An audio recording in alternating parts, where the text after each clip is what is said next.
Right. Thank you, and everyone who comes and listens to the Internet of Value Foundation New York episode 163. And for all of those who come and listen, oh, dazzling, welcome to the space. Who come and listen to this space. I hope you guys find this information as valuable as I know I do every single day, getting to be here and sharing my insights and thoughts and perspectives on the information we're able to observe as a collective and also demonstrate and articulate our own particular opinions about such information. Dazzling, feel free to hit the request if you would like to come up. I'm gonna try. I opened it a couple minutes early, but I'm gonna try and keep the space pretty short today. Just go over a couple clips that I've posted in the recent last 2 days, today and yesterday. My thoughts on this title that I had uh, put together, which was a sequence of words that fell into place with my thoughts and substrate, and a means of articulating the want of the understanding behind what would be reality. So yeah, I'm going to just go into some of that today. Talk a little bit about the factor of emergence, what emergence is to us. What do I mean by quantum causal emergence? The effect of the proponent of a causality of other effects from a single but meaningfully yet distributed points of interaction and I put two other things in the title: mana, specifically speaking to energy, or how we think of like quantum as it is this field or photons, this underlying metaphysical or observationally bounded energetic layer which binds all of our perceived realities together. And yeah, let me go get those clips real quick, and we'll keep it short but sweet today. Nice, nice. I've actually been really excited for an IOV episode. It's been a little while. I think it's been like 2 weeks or something. So this is really cool. Um, but yeah, I'm glad that I had a bit of time this morning while I wait around for some folks. So yeah, I threw quantum casual emergence through grok quickly there just to kind of get an idea. And it's kind of it's got here that quantum causal emergence is a theoretical framework that aims to reconcile quantum mechanics with the concept of causality, particularly in how complex systems might emerge from quantum phenomena. And I'm like, wow, okay, this is cool because it's kind of very speculative as well, and right up my alley. So I'm not familiar with the concept, and I'm super excited to hear a little more about it.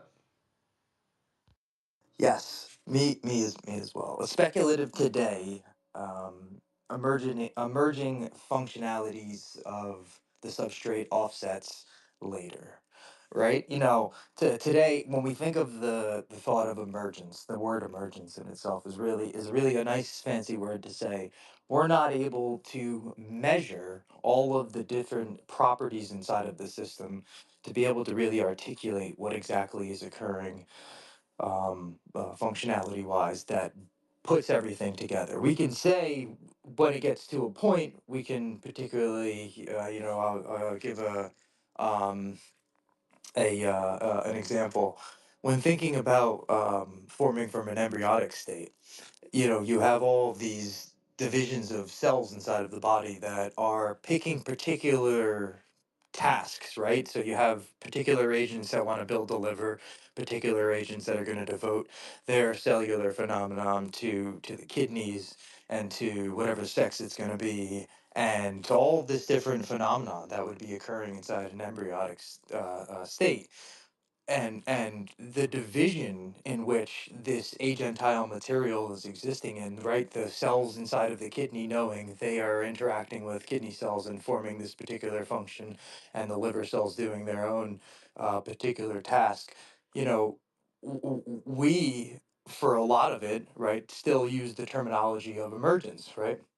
It's a phenomenon of emergence. Essentially, we're saying we're not able to articulate a measure in calculations where we can understand exactly what is occurring. However, we know these particular types of sets of systems will create a kidney, right? Or certain particular types of systems, if the information, if you take a cell, right, and it has a particular set of information, it creates a liver or neurons or whatever it's going to be from this form of cellular phenomenon of emergence. And the interesting thing of thinking about causality from one interaction of a state to a next, this transfer of energy or information in some forms and factors, going all the way back to something like the Big Bang, right? Or, of course, there's a lot of different theoretical standpoints of what we think spawned reality, but nonetheless, thinking from a singular point of starting, it's really really intricate. I think to the amount of precision that it would take to be able to measure this phenomenon of emergence, this causality of effects, that from this energetic resonance information bound all the way back to the single set starting point would be something that would be able to be articulated inside of the gigantic web of this quantum phenomenon that we still call emergence. Yeah, I need a break there for a second. Sorry. I think I went off on a tangent. Did I answer the question that you had? It definitely gives a nice kind of uh, primer, I guess, to emergence. Are we only able to measure? Oh, hang on. How do I say this? Are we attempting to measure it only at the quantum level, or can we measure these emergent properties at a larger scale to help us understand the kind of quantum realm? Oh, it's such an excellent question. And so, yeah, I mean, today, publicly, we're we're really only at a much larger macroscopic point of view. And so what do I mean by that is there are a phenomenon that's occurring in yaptoseconds and attoseconds and Planck seconds, right? And so these extremely beyond our unfathomable ability to even understand how to measure these particular types of interactions at this point in time yet, yes, leads us to a difficulty in being able to possibly measure a quantum phenomenon.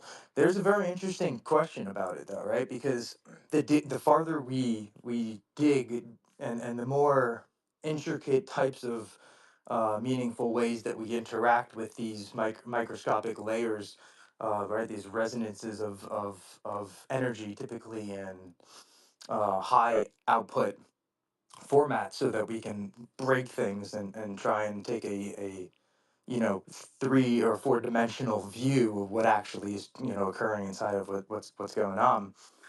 um the closer we get to like reaching an answer on one question, 4 or 5 other questions then kind of pop up from the getting to that one answer, right? Like the Higgs boson, for one example, was to solve a lot of questions in physics, and in reality it brought up a whole bunch of other questions that are not answered at this point. This also, I think, take a moment to take a breath, but I think this also takes into consideration the thoughts of gravity and gravity's role in quantum phenomena. I think that's going to play a huge role in the aspect of us being able to measure and articulate what's exactly occurring in a meaningful way, that we'll be able to utilize this knowledge set and use it, in some form or factor, because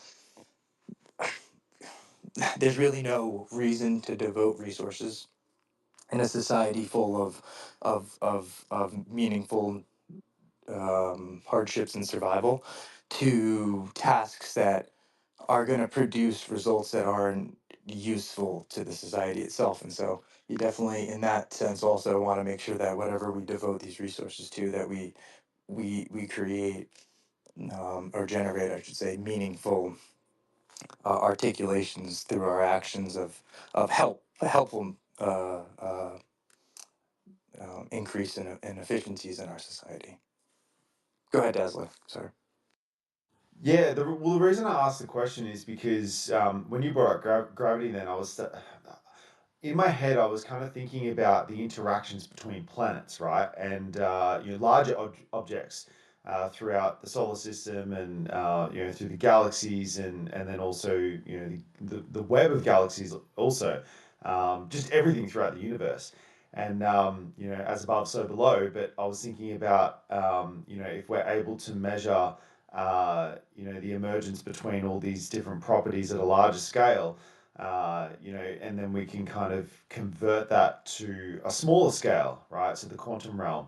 And then I started thinking, how much of that quantum realm behavior, possibly with kind of gravity there as well, plays out on a larger scale, but maybe we just aren't able to detect it. Um, Again, very theoretical and very speculative and wild, but yeah, this is kind of where my brain's going with it all.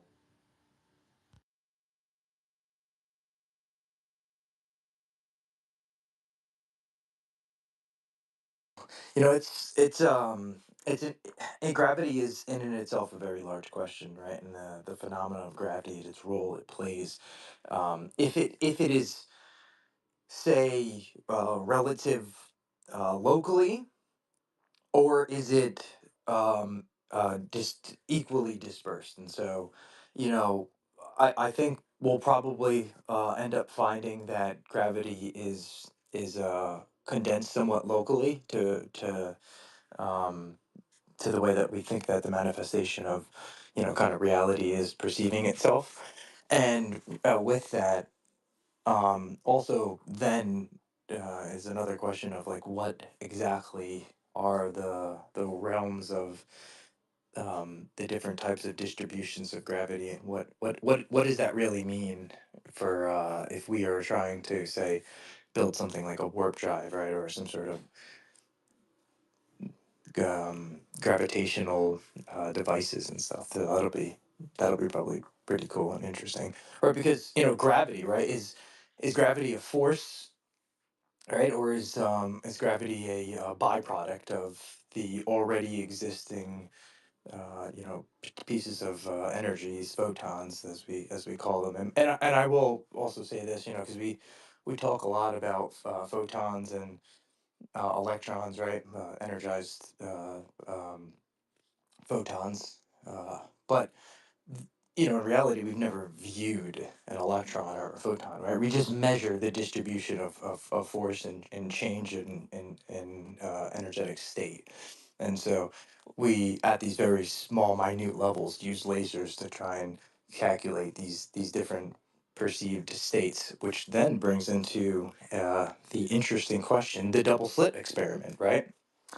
If the observer itself is playing a role in the particular outcome of what is observed, then is a photon or the byproduct of the binding of which is relative to reality, is that a uh, local distribution based off of existence being existence, or do you play a role in that distribution through belief? This is, another way that I could say this is something I used to say all the time. I haven't said it in a while though, right? Does reality exist, for you, or does reality exist because you exist? I think it's an excellent question if we dig a little bit deeper. Brandon, though, welcome up. Hey, thanks, man. I just actually wanted to comment on the subject of gravity. Um, I remember reading and watching some videos at one point on Tesla's theories, and he actually was under the impression that it was all a product of magnetism, and that basically the torus of our magnetic field around the Earth is using not an attraction, but a propulsion against everything on Earth. So essentially, like it's like the magnetic field is pushing down on everything, even things that are not magnetic. And technically, everything is magnetic if you have a strong enough magnet. It's just something that I remember hearing about. Yeah, it's one way to really be able to think about it from like a diagram perspective of what's occurring for sure. Yeah, there's a force that's being pushed upon us exactly, and so it's like then the question is this force, say, a dynamic that plays a role in the reasoning of why the Earth is, say, having this centrifugal force and inertia bound to the gravity well of the sun, right? Or is it a byproduct of the, say, the sun's energy resonance existing, and because of that, then gravity formed? You know, it's chicken and egg almost kind of problem there, and. It may not seem like the biggest issue, but there are definitely larger implications for that when you kind of go down the road and start building like thinking about like warp drives and your gravity bending devices. It's like, is it going to be the same on the other end of, say, if I create a warp drive and I bend this state of reality locally? Am I going to be able to then bend or entangle some sort of bending of state on the other end of that? And what does that exactly mean? Look like? Dazzling though. Please go ahead.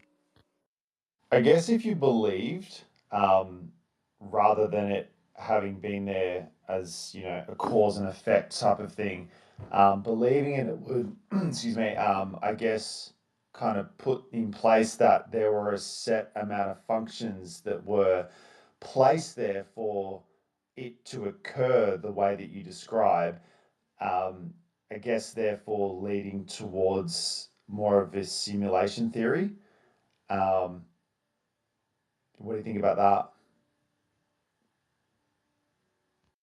Yeah, yeah, simulation theory is another. It's definitely relative to the conversation there, and it's funny. As soon as you said that, it's like three people left. I don't know why that. Sometimes people don't like that term, but yeah, I definitely think that it's back to that same question again, right? Does reality exist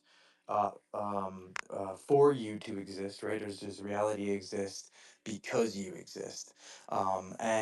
And this this functionality set or this system set from a simulation theory would be more in tune is the with the because you exist, right? As the simulation wouldn't exist then if you didn't happen to pop into the simulation, right? Or be the simulation. And in this particular instance, as if you're inside the simulation, you are the simulation. But um, yeah, it's interesting Because thought. That would. Oh, sorry. I, Go ahead. I was gonna say because I guess on the other hand of that, you've just got this kind of random set of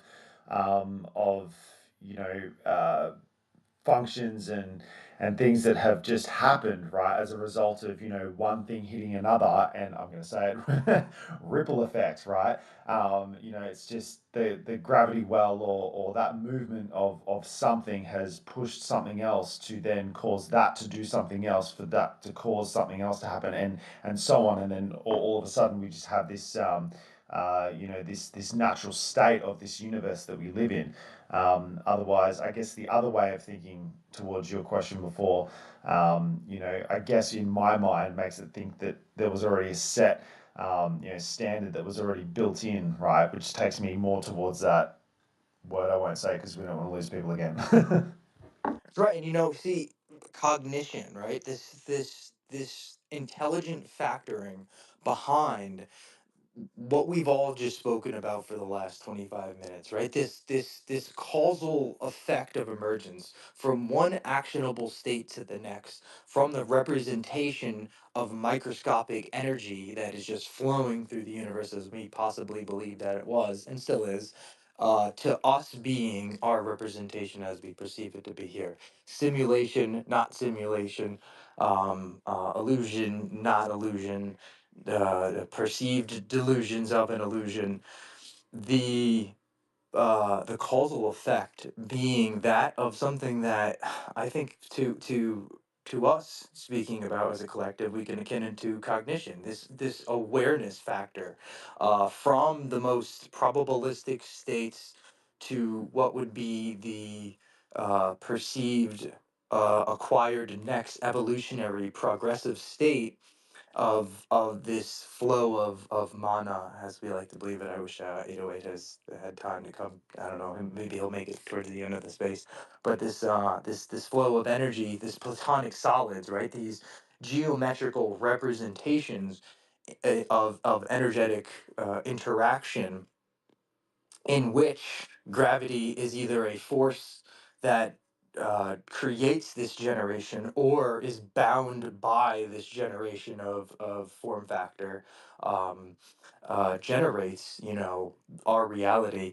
And I think what that leads to from a manifestation standpoint of our collective power, the the closer we get to the smaller fine print measurements, the ability to have immutable proofs of this representation, public data science, the decentralized finance, Internet of Bodies, Internet of Things, this connection and distribution of aggregations of large amounts of files and data in the forms of JSON files, and easily interpretable uh,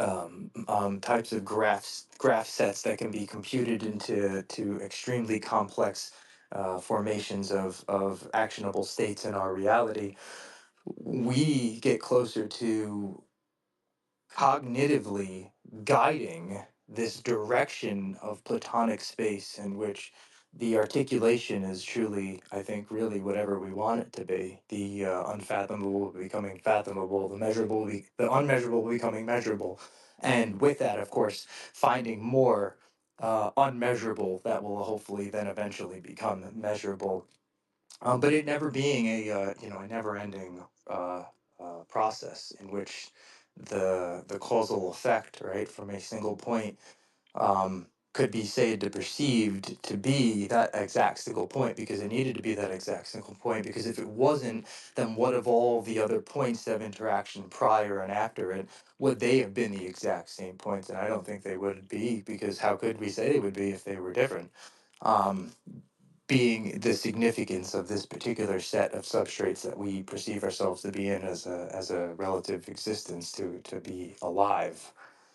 And By the way, oh, sorry, go ahead, Ed. I see Cheesecake down there, and he's back in the hood. And welcome back, Cheesecake. I mean, it's probably, I just checked, 6 months, around 6 months that the last time saw him around. So great to see you, Cheesecake. Hope everything is good on your end.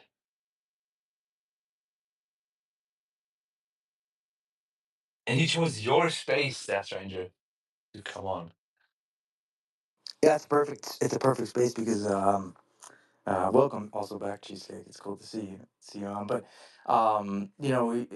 Cheesecake was definitely into linguistic science back when we used to speak a lot, and so this definitely has a lot to do with this, right? Cognitive functionalities, um, the learning of the bending of the will of reality down to this microscopic state does in fact have much to do with the ability for us to also interact on a cellular level, a neuropathical level as well, right? If we're able to control the cells inside of the body, the neurons being a form of cell, and you have all these couple different types of neuron cells, right, like eukaryotic cells and such.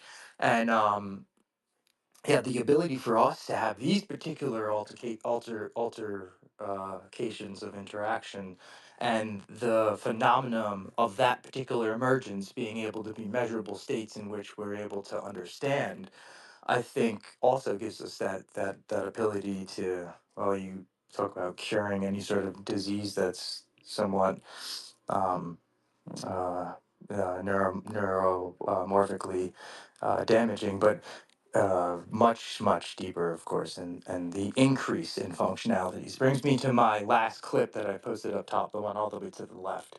by David Eagleman, which Michael Levine was sitting inside of the presentation, giving some comments and some questions. There was a couple other professors and people from institutes there. This is a particular individual with a company who has built devices for blind and deaf people to be able to essentially grasp further senses that they had lost with the ability to see or hear. And so this interesting question that starts to arise from these, I would say external, somewhat simplistic tests that are able to be done and already shown to work in many ways. The Can we create new senses for us as humans, as a collective, as individual beings? I think the interesting right question is truly, which senses would we want to pick up on? Which abilities and changes of central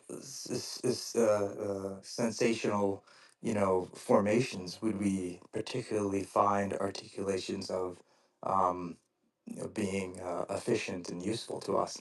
Things like X-ray and ultraviolet, infrared, all these different things start to become seemingly easy to solve with the understandings of the complexities of the not only the frequencies themselves, these different observations of energy, but the cellular phenomenon that's occurring inside of our body that's interacting with all of these resonances already, and how we can essentially give it the information, guide it to this particular understanding of resonance. And it's already it's already been done in many cases already, with external units. So these are of course separate from the body itself.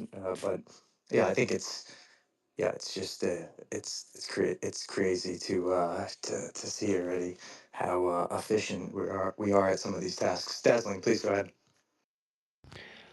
I think in those terms, straight off the top of my head, just kind of being a musician, I would probably like to enhance my ability to hear beyond the human scope, or the standard human scope, of 2020 hertz, and kind of maybe not to a point where it was, where the human brain couldn't comprehend it, right, with frequencies far beyond, right? But maybe something like, that could be possible, similar to like the likes of, other animals like cats and dogs and things like that. It'd be cool to kind of experience a little bit further out there and, kind of hear and perceive what they perceive as well. Um, but I mean, if you want to stretch that to infinity and beyond, I mean, yeah, the sky's the limit, and yeah, that would be interesting to see how the human brain could comprehend, being able to hear those kind of frequencies beyond. But I'm curious to know, Death and Vet as well. Anyone else who's speaking, what would you change if you had the ability to?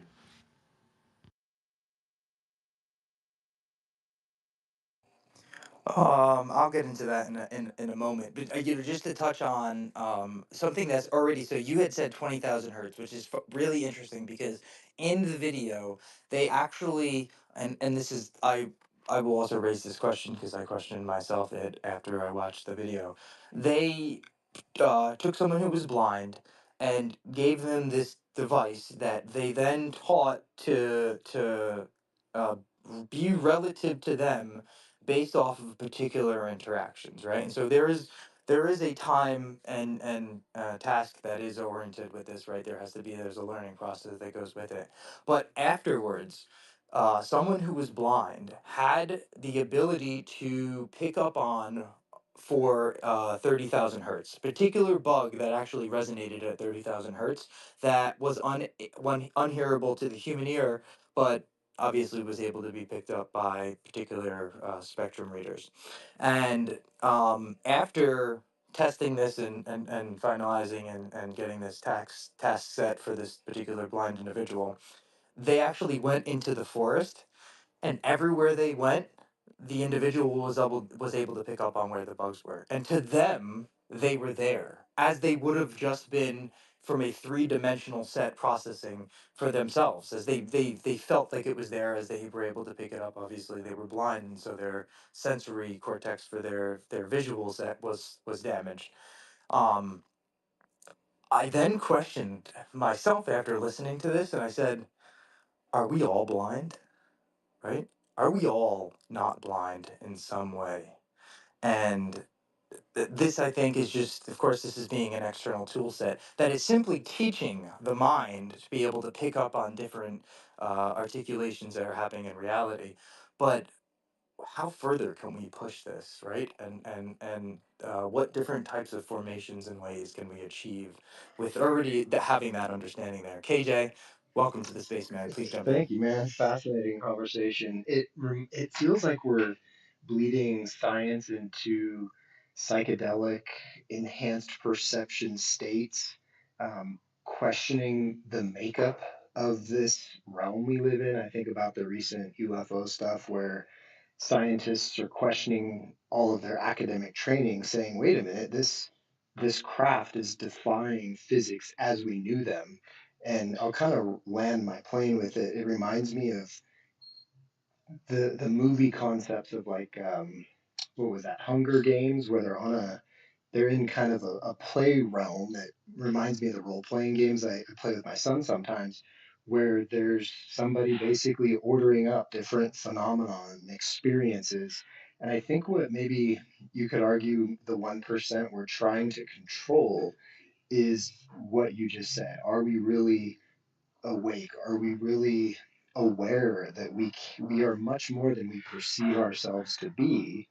And as the masses start to learn how we can inform this construct, that potentially that's how the tipping of the scales of, well, what abilities would you like to have? Well, maybe the kind of thinking that's going to get us out of some of those challenges that have stumped us forever because we needed a new perspective, a new way of thinking that was previously unavailable or off the radar. So I'll kind of stop there and see if any of that resonated with anybody.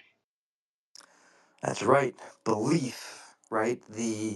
And in some case, when you think about us as a collective, I will go back to the sense of this causal emergence, this phenomenon of distribution of causality, in which one interaction creates another interaction that spawns more interactions.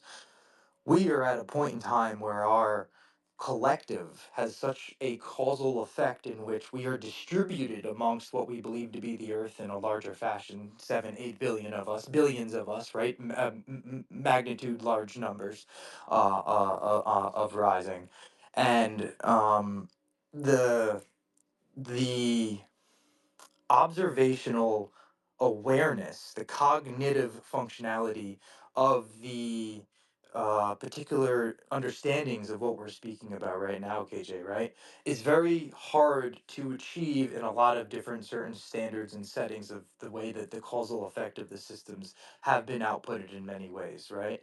And this connecting of this bridging of the Internet of Value, the Internet of Things, the Internet of Bodies, these aggregations of data sets, these ability to understand these esoteric side of the formations of these sets, right? Reality is one thing, and the thing that is of reality is another.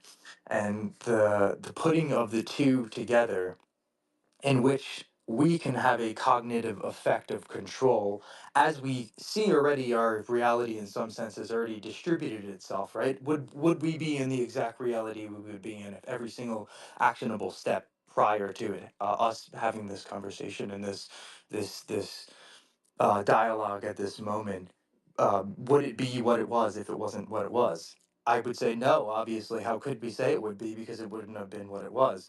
And so, yeah, this particular set of system substrates through causal effects that we have to go through step by step processes to achieve the goal. I think it's just always, of course, an excellent time when we really get to distribute this information. So so dynamically. And of course, I think 500 years from now, they'll probably be like talking about this new quantum phenomena of a photonic array is of magnitudes of distance of information spans. Maybe something like Mars to Pluto or something, right? That could be instantaneous. But today, where we're at, there's never been a greater time to be part of this collective, to distribute this information, and to get us closer to this point.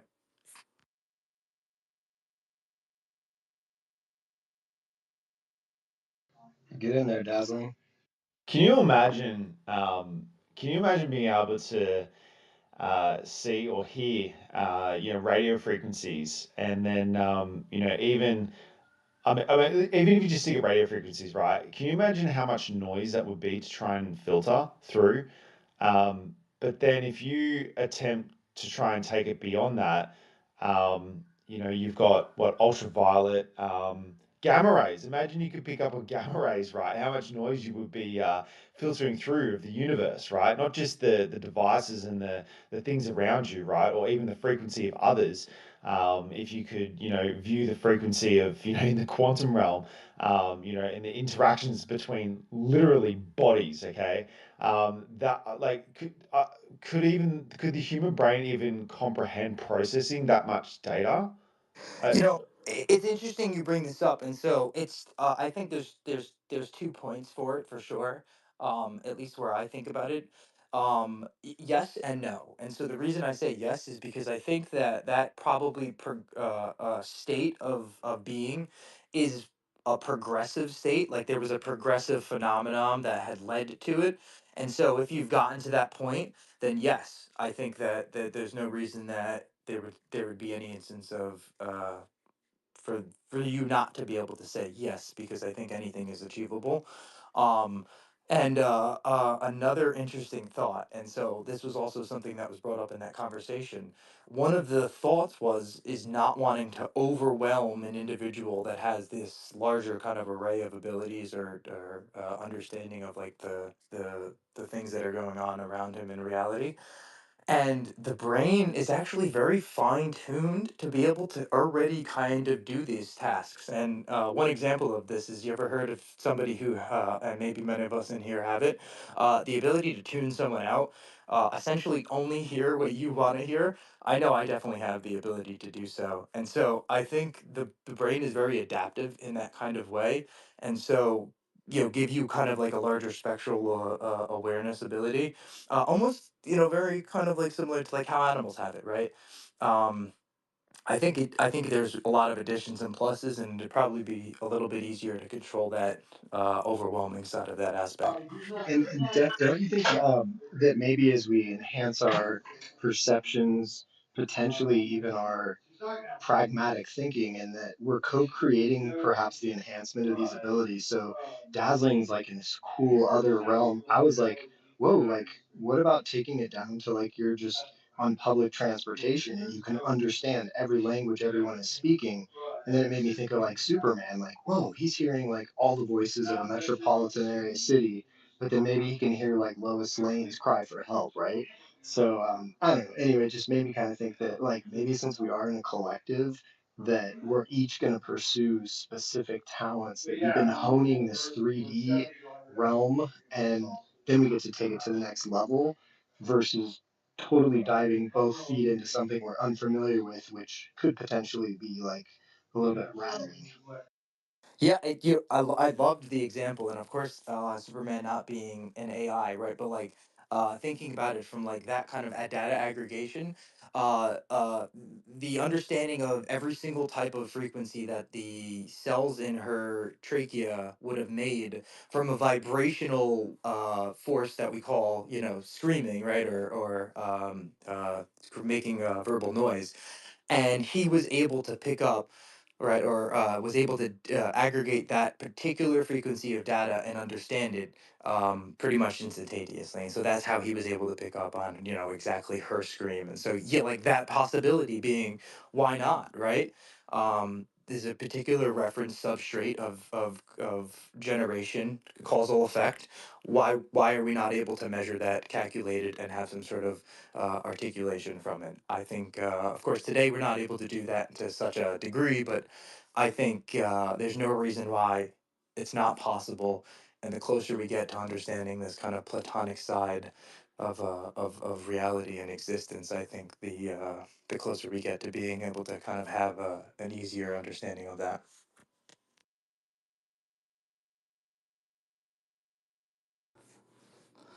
And if anybody in the audience has a question or thought or comments on anything that we've spoken about so far in the space, feel free. This is your time to hit the request to come up. I meant to keep this like oh, I don't know why my thing just did an emoji. That was weird. I meant to keep this a good 45-minute, hour possible space. So probably keep it open for another like 5 or 10 minutes or so, and I'll close it up there. And then Hey, just kind of a quick random one for you, Dustin. You talk about the different stages of this whole thing, and here we are gathering in some kind of community that didn't exist a couple of years ago. But I've always felt like we're all scattered across the world, right? Like, seems like a lot of us in this group are more free thinkers, thinking about bigger challenges in life. Like, I just can't help but wonder if we'll get the opportunity in the physical to kind of choose to be in closer proximity to our stuff with each other when we have more financial means or when that whole formula changes that can kind of like magnetize us all together in reality too. What are your thoughts on something like that as a next stage? yeah, it's interesting. I used to reference it all the time in the early days. I think that at least a lot for the distributed ledger technology space. I think it's a small 15% of the world that we typically see population wise that are really the large data aggregators that kind of direct the push for where the majority of everything else kind of goes. And I think we're going to see probably a large influx of that come from our next, fourth industrial revolution, fifth industrial revolution, depending on how you're looking at it. But yeah, no doubt. I think the ability probably is already there for a lot of people. The question really comes down to what exactly would be done, and I think a lot of things are already being done. So, I don't necessarily know if it's hard to say from like a mac. I like to say things from macroscopic points of view, but that one's kind of difficult to say from a particular macroscopic point of view of are we going to get closer to each other. Nonetheless, I think there's going to be large roles to be played for a lot of people, but um, I don't know if the people will n- move close to each other physically. However, yeah, from just by itself, just being on X. I think there is a particular type of manifestations of frequency, the vibrations that a particular individual has to be on and be manifesting to really even be able to take their time out of what they perceive to be their day and to divulge into this information and to dig deep and then to have these conversations. This is like, level number 7 8 right here, right? Like you don't just download X and hop into spaces typically like this. You do at least like 5 years worth of hearing about it from other people, or just seeing little bits of information before you even try to dip your toes in those waters. Dazzling, please go ahead though. Yeah, I feel it's also less energy spent to try and bring these collective minds together, and that's why I love these spaces, these audio formats. They're revolutionary. I mean, years ago, if you lived in a small town, your network is very small and enclosed, and even before the telephone line came through, it was just through mail, which took a really long time. And so we can exchange information basically instantaneously now across the globe. And so bringing these collective minds together, you can kind of create an environment where people can be more creative in their thinking.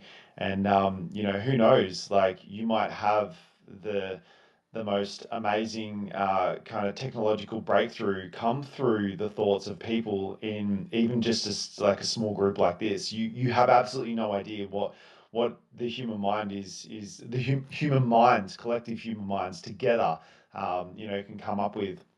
And the other great thing about it as well is, a lot of people complain about our data being taken and, kind of used against us. But you know what? I'm okay to contribute my data towards that collective consciousness because We're not going to solve. Not one single person is going to do it on their own or solve the problem or any of these issues, right?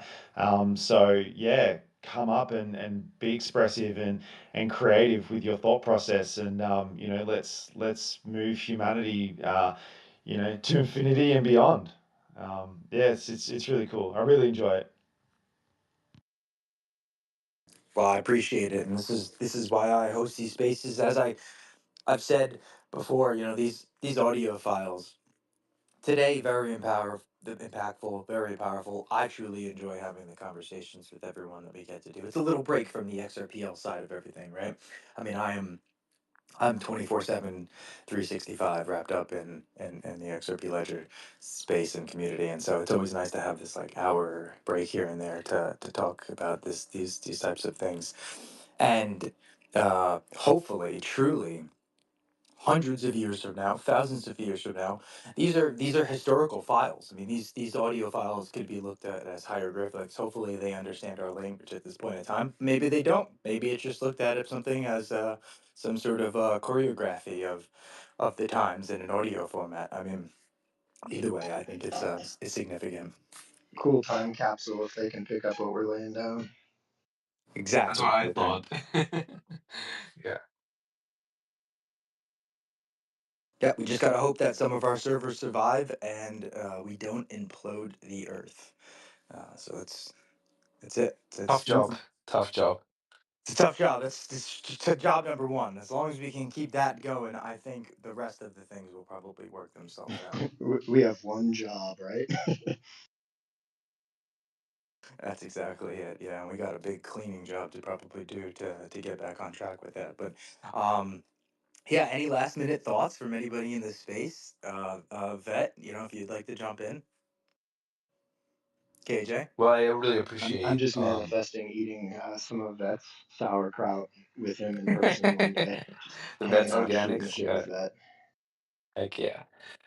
No, I appreciate really that you host these spaces so consistently, and specifically you said about take something else that is missing oftentimes in the community, something that is not typical. Else you just have it's the same, just a different flavor. But it's really fantastic that you hosted today. Love that. Wish personally everybody happy holidays and fantastic few days with family. That's right. Happy holidays to everyone. Although I am a personal believer that every single day is a holiday and just as valuable as the next. It Uh, has to none, be celebrated. Nonetheless, take some time to celebrate, to spend with family and friends, and to speak with those who make you jolly. And I hope everyone really does have a great rest of the week. We'll be back next week, and of course we have New Year's coming, so there is a 25 on the way, and so that is something that is going to be here very soon, one day. Love you guys. It's really been a great space. I hope everyone has a great rest of the night, and maybe we'll see you guys later. Night, everyone.